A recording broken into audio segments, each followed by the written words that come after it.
Good morning, everyone.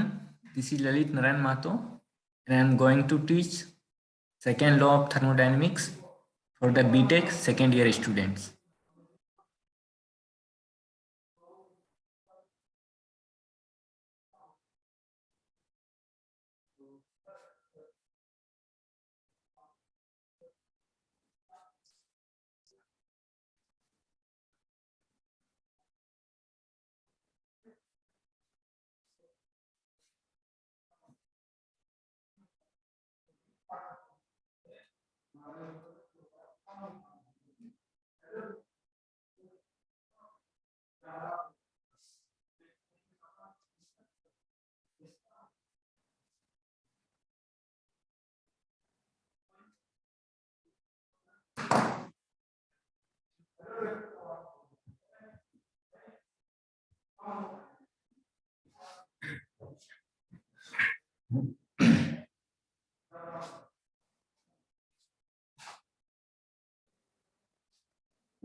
Good morning, everyone.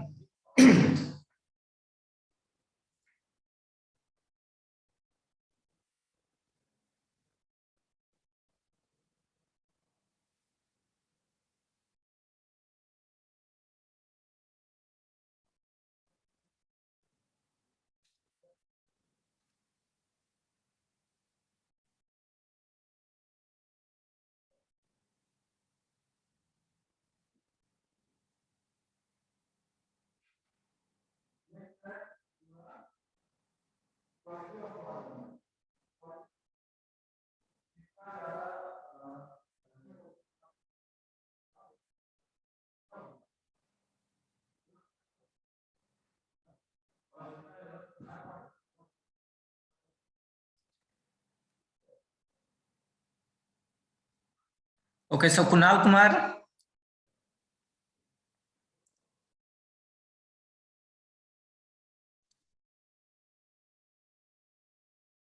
Yes, sir.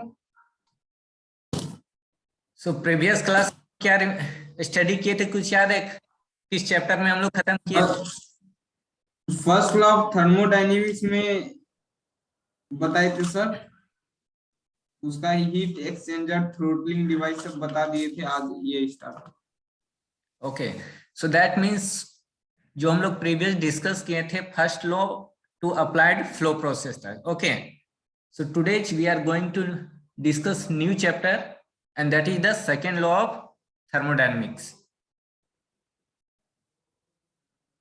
Okay, Kunal Kumar एक दिख रहा है कि ज्वाइन हो गया, एक दिख रहा है कि वेटिंग में है. क्या दो कुणाल कुमार है क्या? नो सर, मैं मोबाइल से नहीं हो रहा था, डिस्कनेक्ट कर दिया दूसरा वाला को। Okay, so second law of thermodynamics.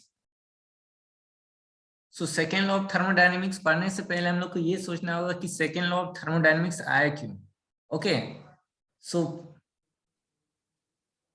Second law of thermodynamics आने का रीजन क्या है। तो फर्स्ट लॉ ऑफ थर्मोडायनेमिक्स हम लोग डिस्कस किए थे। So first law of thermodynamics हम लोग को क्या क्या इंफॉर्मेशन मतलब मिलता है और क्या मतलब हम लोग को उससे क्या मतलब पता चलता है फर्स्ट लॉ ऑफ थर्मोडायनेमिक्स से। एनीवन?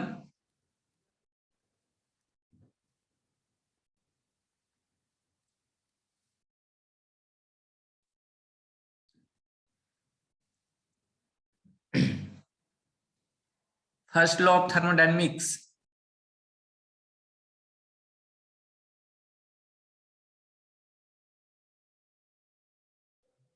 तो इसमें हम नेट हीट सप्लाई सिस्टम, एक net heat supply system to the surrounding is equal to the network के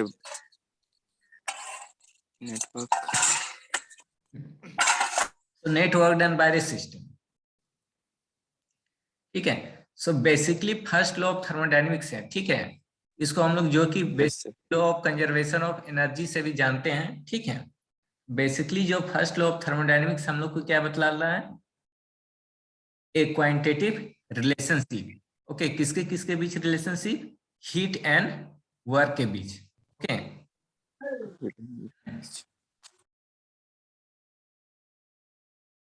heat and work interaction between system and surrounding. ठीक है, कि हीट एंड वर्क में system, heat and work and surrounding में कैसे heat and work का interaction हो रहा है। So basically first law of thermodynamics gives a quantitative relationship of heat and work interaction between system and surrounding.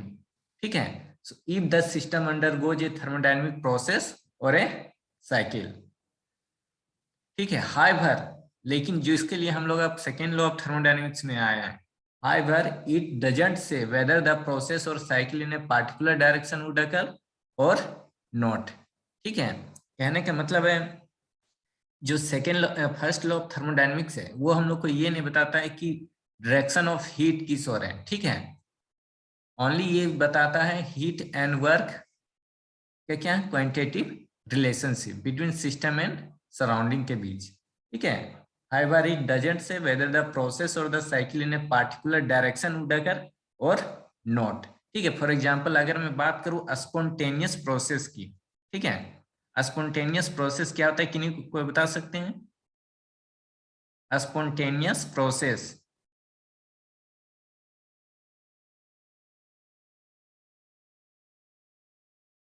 Anyone? What is spontaneous process?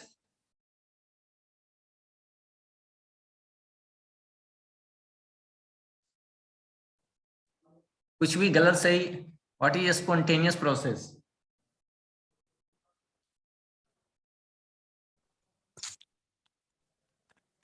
Sir इसमें without any external input का system होता है sir, without any external input to the system. Okay, very good. So spontaneous time evolution भी होता है। हाँ, कहने का मतलब है the process which happened without help of any external agency. ठीक है, जैसे फॉर एग्जांपल अगर मैं बात करूं कि heat always flow from a higher temperature to lower temperature, water always flow from downward direction, time always flow from forward direction. ठीक है, and the reverse of these never happen spontaneously. ठीक है, सो मैंने अभी जितने सारे प्रोसेस बोले ये सारे प्रोसेस क्या हैं, स्पॉन्टेनियस प्रोसेस हैं। ठीक है, that happen without help of any external agency. ठीक है, और इसके रिवर्स तब तक पॉसिबल नहीं है जब तक कि हम लोग कुछ एक्सटर्नल फोर्स अप्लाई ना करें।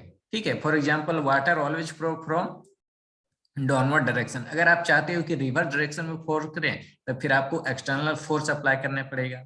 दैट मीन्स सब मोटर पंप के थ्रू अरेंजमेंट करना पड़ेगा। दैट मीन्स कहने का मतलब है सम एक्सटर्नल वर्क या एक्सटर्नल फोर्स करना पड़ेगा। ठीक है, सो वैसे प्रोसेस इन ए नेचर, ठीक है, that happens without help of an external energy, उसको हम लोग बोलते हैं स्पॉन्टेनियस प्रोसेस। ठीक है, सो कहने का मतलब है ये जो स्पॉन्टेनियस प्रोसेस नेचर में हुआ कर रहा है, ठीक है, इसका मतलब क्या है कि there exist a directional law, ठीक है, which determine the direction in which a spontaneous process will takes place, and this law is called second law of thermodynamics, ठीक है। So basically second law of thermodynamics हम लोग को क्या बताता है कि जो प्रोसेस हो रहा है, ठीक है, वो किस ओर हो रहा है, ठीक है, मतलब नेचर प्रोसेस का किस ओर है। So basically second law of thermodynamics को हम लोग डायरेक्शन लॉ के भी नाम से जानते हैं। क्या सर? Directional law, okay. जो सेकेंड बेसिकली जैसे कि हम लोग को पता चलता है heat is transfer from higher temperature to lower temperature. अगर आपसे पूछा जाए कि ये कौन से लॉ ऑफ थर्मोडायनेमिक्स के अकॉर्डिंग आप इसमें बताते हैं, तो ये कौन बताता है, ये second law of thermodynamics, okay.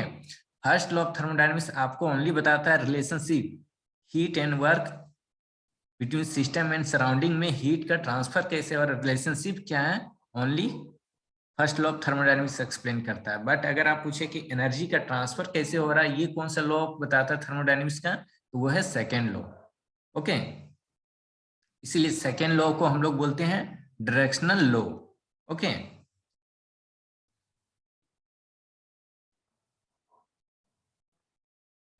So clear है? फिर से मैं रिपीट कर रहा हूं, spontaneous process in nature occur only in one direction, ठीक है। जैसे कि और जितने भी मैंने नाम बोला, हीट का ऑलवेज फ्लो, पता है, higher temperature to lower, water always flow downward direction, time always flow forward direction, and the reverse of spontaneous process never happen spontaneously, ठीक है, until and unless we apply some external forces. That means कहने का मतलब है there exists a directional law which determine the directional in which a spontaneous process will take place, and the law is called second law of thermodynamics, okay.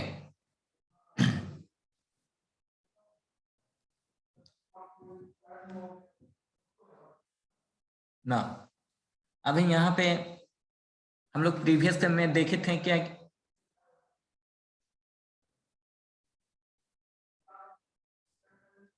एक है joule experiment, ठीक है।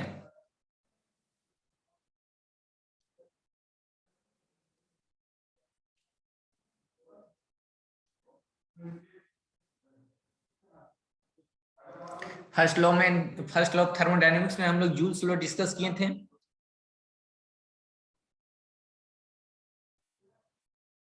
Joules law of experiment discuss किए थे वहां पे, yes और no?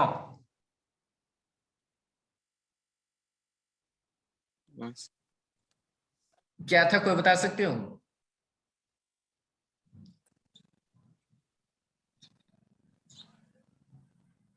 क्या बोले सर? जूल्स एक्सपेरिमेंट, ठीक है, तो कहीं डिस्कस किए थे फर्स्ट लॉ ऑफ थर्मोडायनेमिक्स में?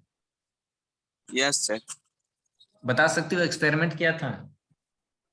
सिंपली W1 से 2 जो करते थे सिस्टम, पैडल व्हील था सर, उसमें quantity of work can be measure by the fall of weight था, कुछ इसी तरह करके। हाँ ठीक है, इसी तरह करके नहीं, एग्जैक्ट जब आपसे पूछा जाता है एग्जैक्ट बताना है, नॉट इसी तरह करके, okay. When you ask in the interview, और अगर आप बोले कि दैट इसी तरह करके, दैट ठीक है, कुछ कुछ याद है, ठीक है, सेम, ठीक है। सो मैं एक्सपेरिमेंट नहीं रिपीट कर रहा हूँ।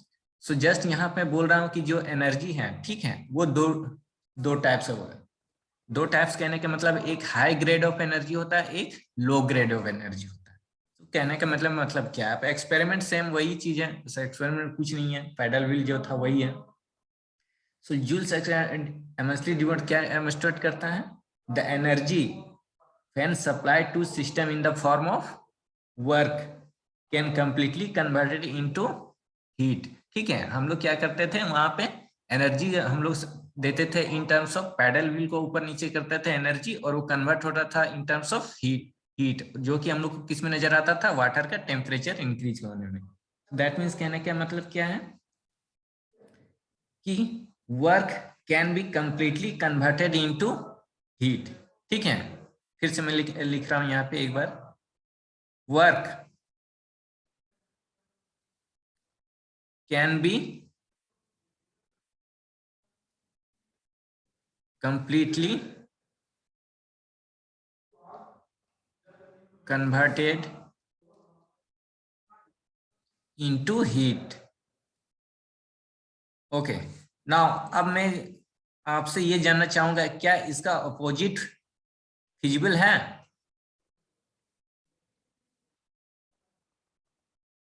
No sir. अपोजिट के कहने के क्या मतलब है, मैं क्या पूछ रहा हूं? हीट को वर्क में नहीं बदल सकते। हाँ, क्या मैं हीट को कंप्लीटली वर्क में कन्वर्ट कर सकता हूं?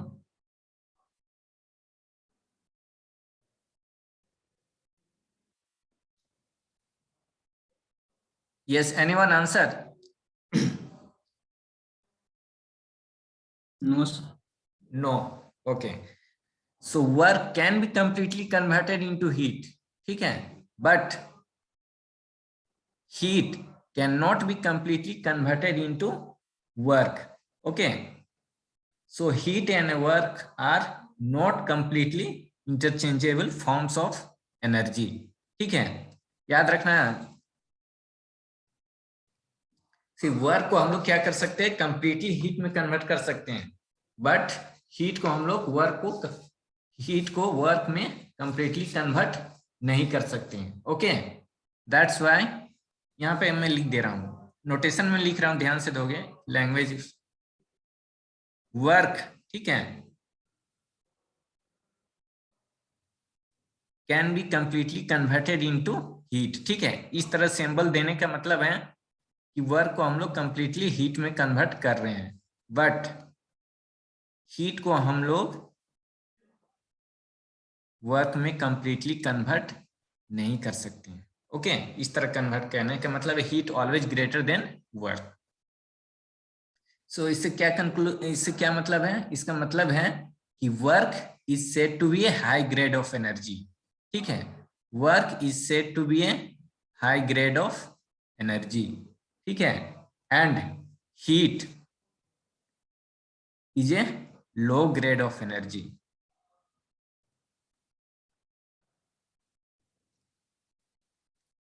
ठीक है, सो क्या क्या कंक्लूजन निकला? The complete conversion of low grade to high grade is impossible. ठीक है, but the complete conversion of high grade energy to low grade energy is possible। ठीक है, क्लियर है?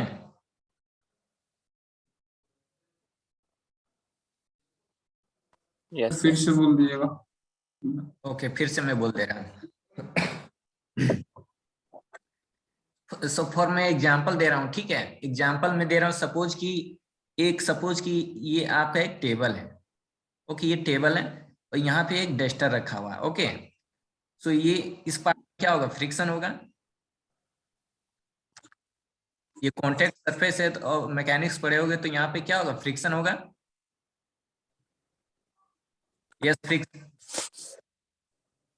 फ्रिक्शन होगा ना, अगर ये रफ सरफेस है तो यहाँ पे फ्रिक्शन होगा।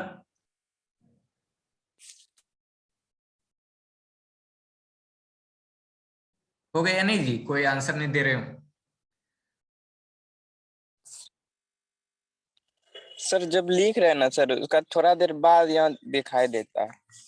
अच्छा, ओके, ठीक है, तो ये मान के चल रहे हैं, मैं ध्यान से सुन, ये टेबल है। ओके, ये टेबल है, इस पे एक डस्टर रखा हुआ है।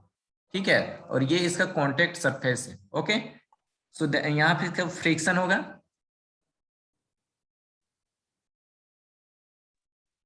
फ्रिक्शन होगा ना?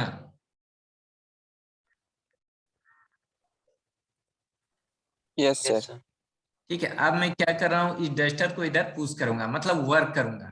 ठीक है, ठीक, सो क्या होगा, आप देखोगे कि जो वर्क हो आपको किस में कन्वर्ट होता हुआ दिखेगा, हीट में।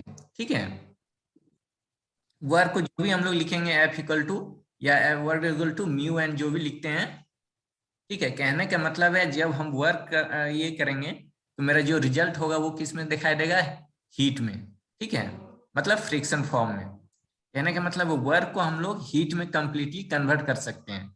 बट आप अगर कोई इंजन है और उसमें हीट सप्लाई दे रहे हो दैट, और उससे क्या कर रहे हो कि वर्क आप ऑब्टेंड कर रहे हो, और आप चाह रहे हो कि जितना मैं हीट दे रहा हूं उतना मैं इक्विवेलेंट अमाउंट ऑफ वर्क उससे गेन कर लूं, ये फिजिबल नहीं है। Okay, some amount of heat आपको क्या होगा, ऑलवेज डिसिपेटिव होगा, ऑलवेज इधर उधर कंज्यूम होगा। सो कहने का मतलब है heat can not be completely converted into work. ठीक है, so heat and work are not completely interchangeable form of energy. ठीक है, so work can be completely converted into heat, that's why work is considered as a high grade of energy. ठीक है, and heat is a low grade of energy. So conclusion क्या हुआ, the complete conversion of high grade to low grade energy is feasible, but the complete conversion of low grade energy to high grade energy is impossible. ठीक है, clear है? Yes, sir. Okay,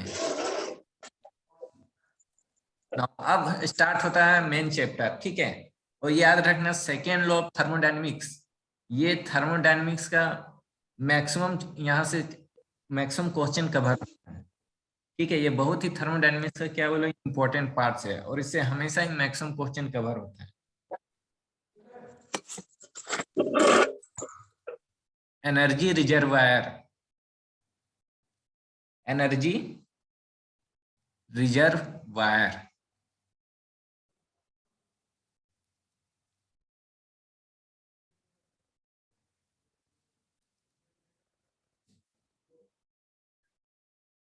और इसको brief में बोलते हैं TER। Okay, thermal energy reservoir. तो सबसे पहले जैसे मैंने नाम लिखा है यहाँ पे रिजर्वायर। ओके, तो रिजर्वायर का नाम सुनते ही आपको क्या दिमाग में ख्याल आया?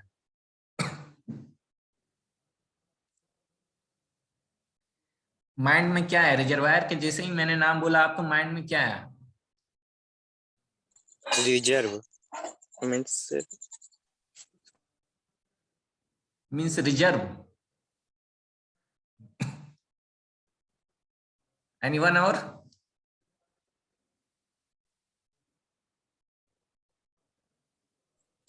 मतलब सर एनर्जी को अपने पास स्टॉक करने के लिए एनर्जी को छोड़ दो, अभी मैं ये जानना चाह रहा हूँ कि रिजर्वायर्स, अगर मैं बोलूँ कि रिजर्वायर के केवल मैं बोल रहा हूँ, इसका नाम सुनते ही हम लोग के दिमाग में क्या आता है? एनर्जी अभी छोड़ दो, जस्ट मैं रिजर्वायर की बात कर रहा हूँ।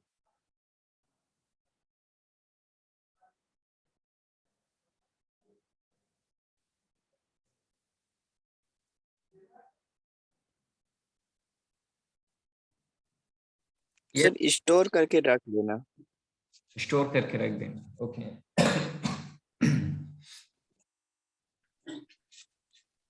सो रिजर्वायर्स के कहने का मतलब जैसे कि हम लोग कहीं भी नाम सुनते में आता है रिजर्वायर मतलब कहीं भी कोई चीज रखा हो रहा है।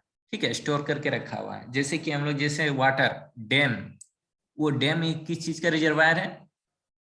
वाटर का रिजर्वायर है ना जी?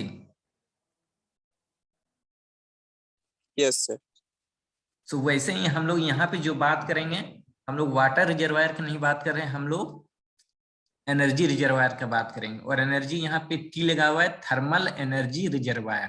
ठीक है, सो जैसे कि आप रिजर्वायर का कहने का मतलब है कि वहां पे क्या है, a large amount of something is storage. ठीक है, वहां से आप सम अमाउंट ऑफ क्वांटिटी को वहां से एक्सट्रैक्ट कर लो, या सम क्वांटिटी को वहां पे आप पुट कर दो, उस रिजर्वायर पे आपको एप्रिसिएबल कोई चेंजेस नजर नहीं आएगा।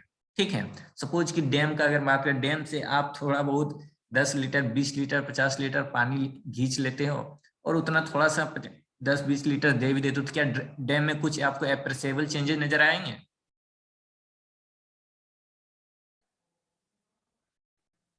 No sir. नहीं आएगा। ठीक है, तो कहने का मतलब है यही जस्ट हम लोग के यहाँ पे थर्मल एनर्जी का भी रिजर्वायर का भी कॉन्सेप्ट वही है। ठीक है, तो थर्मल एनर्जी रिजर्वायर को हम लोग डिफाइंड कैसे करते हैं? A thermal energy reservoir is a hypothetical body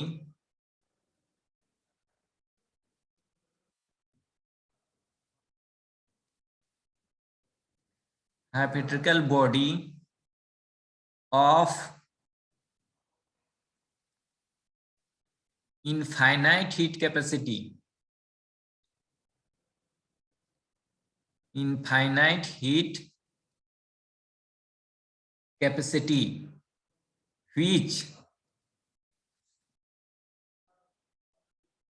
which can absorb or supply unlimited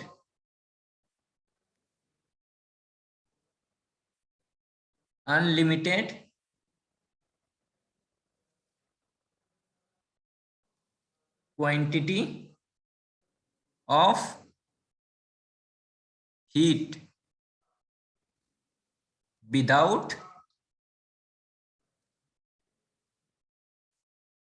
without suffering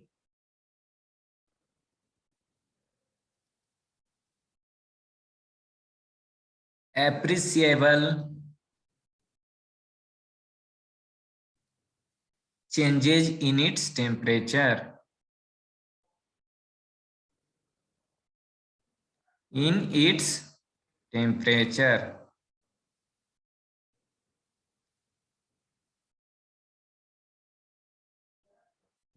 Okay. So this is TER. A thermal energy reservoir is a hypothetical body of infinite heat capacity which can absorb or supply unlimited quantity of heat without suffering appreciable changes in its temperature. ठीक है? So clear है? Thermal energy reservoir किसको बोलेंगे?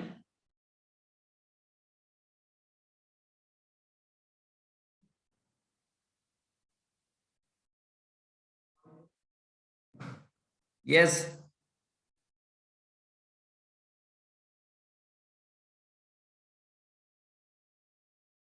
किन्हीं को कोई doubt है? No sir.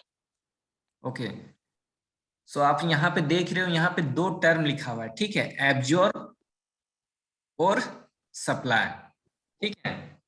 अब इसी से दो थर्मल एनर्जी रिजर्वायर को भी हम लोग दो पार्ट में डिवाइड करते हैं, ठीक है। एक को हम लोग बोलते हैं सोर्स और दूसरे को बोलते हैं सिंक, ठीक है। क्या बोलते हैं? एक को बोलेंगे source and second is called sink. अब देखो पूरा चैप्टर सोर्स और सिंक में चल जाएगा, समझ गए? सोर्स और सिंक ये हमेशा रिपीट अब होते रहेगा।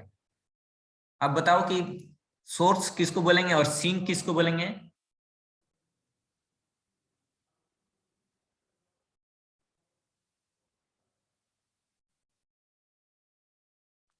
सर कोई चीज का मिलना, जैसे कि कोई चीज अधिक मात्रा में मिल रहा है उसे सोर्स कहते हैं।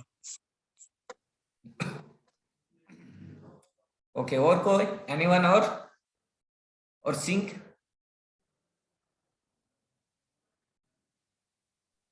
सिंक पता नहीं।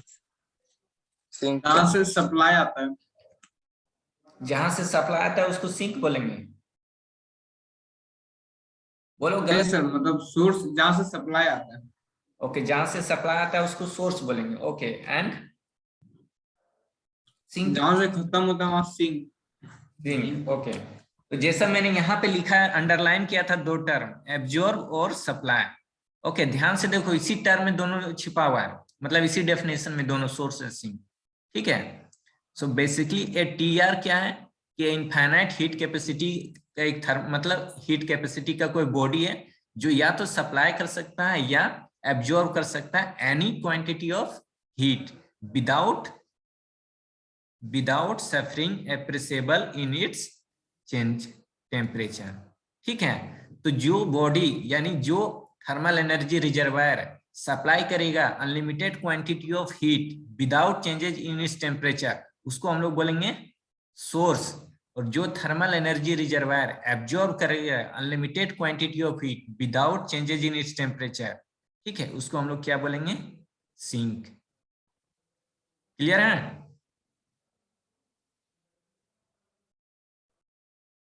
ठीक है, detail note Yes, sir. Source and sink का सभी लिखा हुआ मिल जाएगा वो, ठीक है, बस यहाँ पे हम लोग को समझना है। सो क्लियर है, thermal energy reservoir, source, sink.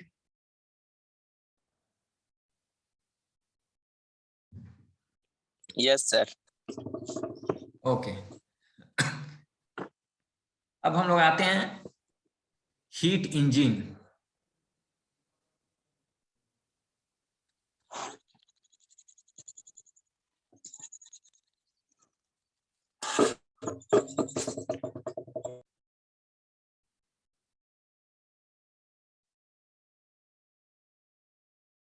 Okay, so heat engine किसको बोलेंगे?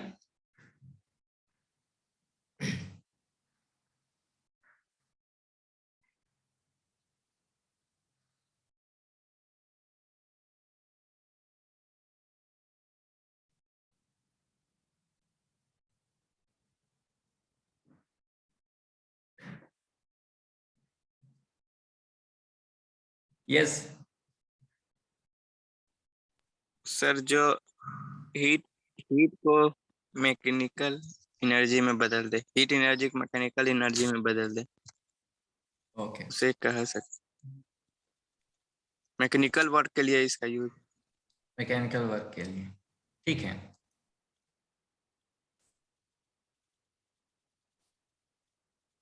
सो देखो, वर्क जैसा अभी हम लोग डिस्कस किए, ठीक है, कि work can be converted to heat directly and completely, ठीक है। इसके लिए हम लोग को कोई स्पेशल डिवाइस का जरूरत नहीं होता है,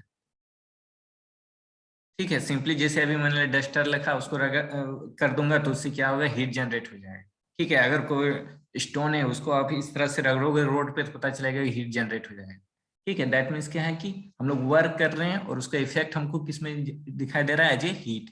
दैट मीन्स क्या है कि work can be converted to heat directly and completely, but converting heat to work, ठीक है, but converting heat to work require the use। Sir आप जो लिख रहे हैं स्क्रीन में वो नहीं आ रहा है कभी कभी। यस सर, लेट आता है। हाँ, उनको बोलता है।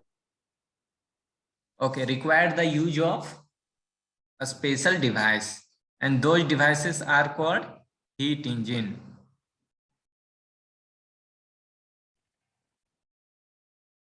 These devices are called heat engine, ठीक है। सिंपली कहने का मतलब है work can be converted to heat directly and completely, but converting heat to work require the use of a special device, and this device is called heat engine. Okay, simply अब पूछे कि engine क्या है, तो हम लोग तो सब इंजन से घिरे हुए हैं, ठीक है। नहीं वाला 3 इडियट वाला नहीं है जी, बोलता है इंजन क्या है ना। फैन चालू किया, वो क्या है, इंजन, हीट इंजन। मशीन क्या है, इंजन है।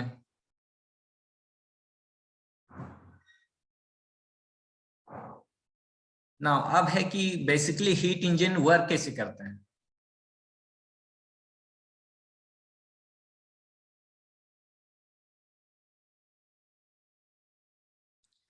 सो हीट इंजन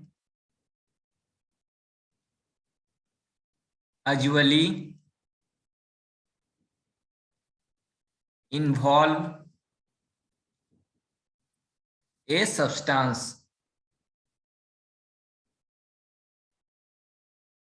ठीक है, which receive energy from source and which reject energy to sink। ठीक है, अब जैसे मैं बोला कि हीट इंजन काम करता है, सो बेसिकली कहने का मतलब क्या है कि inside the heat engine there is a substance which receives energy from the source and after work energy is transfer to the sink. ठीक है, जैसे कि अगर मैं बोले पेट्रोल इंजन में, तो जो मेरा वर्किंग सब्सटेंस वो क्या है, पेट्रोल है। अगर मैं डीजल इंजन की बात करूं तो वर्किंग सब्सटेंस वो क्या है, डीजल है। सो क्लियर है। So basically heat engine usually involve a substance which receive energy from source and which reject energy to the sink, and this substance is called the working fluid or working medium। ठीक है, working fluid और working medium. ठीक है, for example अगर मैं बात करूं steam engine, जैसे कि ट्रेन में, तो क्या रहता है, वर्किंग फ्लूइड स्टीम होता है। सो क्लियर है। हीट इंजन, अब हम लोग देखते हैं कि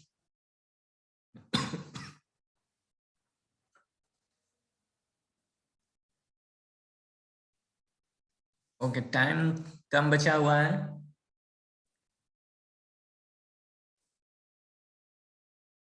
ओके, सो नेक्स्ट क्लास हम लोग डिस्कस करेंगे heat engine and it's efficiency.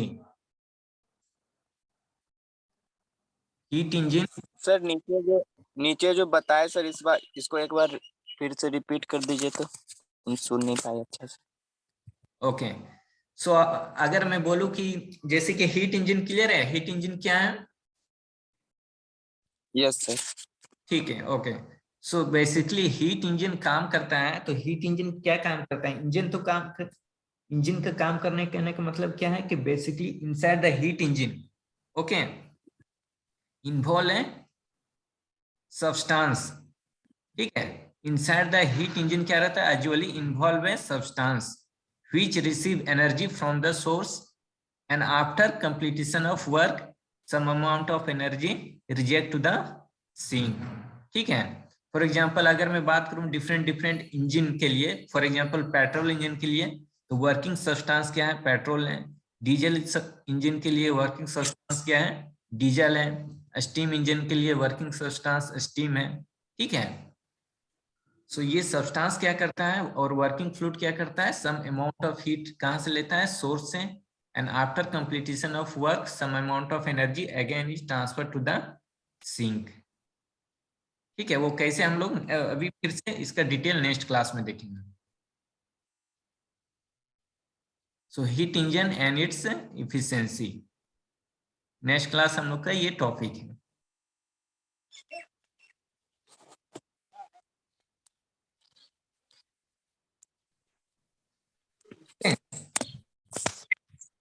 Yes sir, thank you sir. Notes भेज दीजिएगा तो इसका। ठीक है, नोट्स में शाम तक अपलोड कर दूंगा। Okay, thank you. Thank you sir. उम्मीद करते हो कि सभी कोई ठीक ठाक होगी इस कोरोना काल में, केसेस काफी बढ़ रहा है धीरे धीरे। यस सर, ठीक है।